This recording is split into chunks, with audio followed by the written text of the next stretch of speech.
We're about to get a sneak peek at the heroic mode for the Menagerie 6-man activity in this week's issue of the Bungie weekly blog, This Week at Bungie.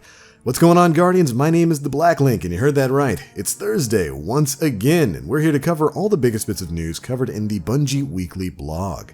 And this one is basically all about the Menagerie. We've got a busy week here in the world of Destiny 2. Iron Banner is currently live. A lot of you hunters are sitting right now stuck on that grenade kill step. But as time goes on, we've got more new content coming in. Next week, June 25th, we are getting the Menagerie's heroic mode. This is going to see some pretty big changes, including no matchmaking. You're going to need to have your own group of Guardians ready to dive into this game mode when this date rolls around. And thankfully, this week's TWAB gives us some pretty in-depth information about how the heroic mode for the Menagerie is going to be changing. Let's jump on into it. Here's what Calus has lined up for our most powerful Guardians. First up, for heroic mode, it's going to see an increased power difficulty, starting at 750, increasing up to 770 power. Meaning by the time you get to the end of it and you start completing challenges, it's going to be throwing enemies who are at least 20 power levels higher than what's currently available as max. Basically putting us in the exact same situation we were in before, when you got to around 720, started feeling good in the Menagerie, like, hey, I can start tackling these challenges. You complete a few activities and suddenly Calus was throwing 740 enemies at you. I think that's actually a pretty good mix for difficulty when it comes to power level in the Menagerie, to the point where it's going to be challenging. These enemies are going to be stronger than what you're used to, but it's not going to be unbeatable. Definitely a far cry away from what we experienced way back in like Black Armory, where we jumped in and suddenly we were fighting enemies that were like 30 power levels higher than us. Good change. Next up, of course, matchmaking is disabled. You must form a fire team to enter. Additionally, weekly curated gameplay modifiers rotating per boss. Which is interesting, so each week when we have a different boss in the heroic version of the Menagerie, you're going to have a different set of gameplay modifiers active for that encounter. Now, whether or not it's going to be some of the admittedly awful strike modifiers like iron and whatnot that are active right now, or if they're going to use some of those legendary heroic adventure modifiers, the Mercury ones. Stuff like Elementalists and other modifiers like that, or entirely new ones, is yet to be seen. But it does look like they're going to be spicing up those boss fights just a little bit with different modifiers to change the way you play. Hopefully they're not terrible. Additionally, unlike normal mode, Guardians can hit a failure state in the Menagerie. Extinguish is going to be active. If your entire team wipes, Calus is sending your butts right back to orbit. And beyond that, encounters never repeat. If you fail to reach 100% progress toward the boss after completing each encounter once, you will be returned to orbit as well. Finally, heroic mode specific triumphs, rewards, and challenges will await you.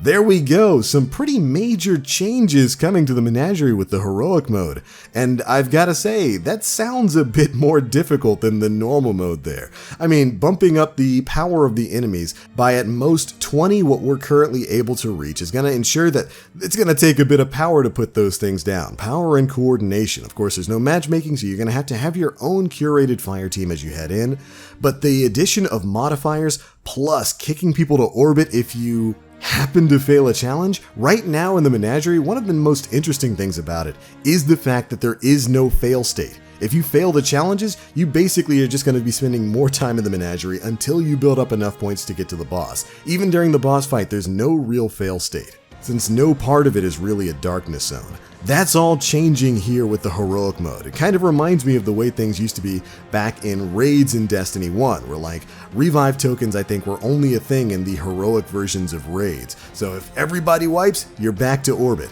If you don't complete a challenge, say you're in the gauntlet, and not everybody makes it through that race, you're back to orbit. That's going to make this a much more difficult environment than it currently is.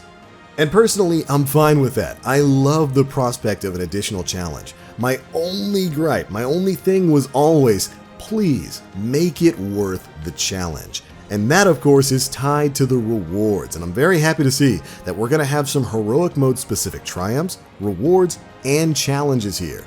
In particular, I really want to know what those rewards are. Is heroic mode going to have its own armor set, its own weapon set?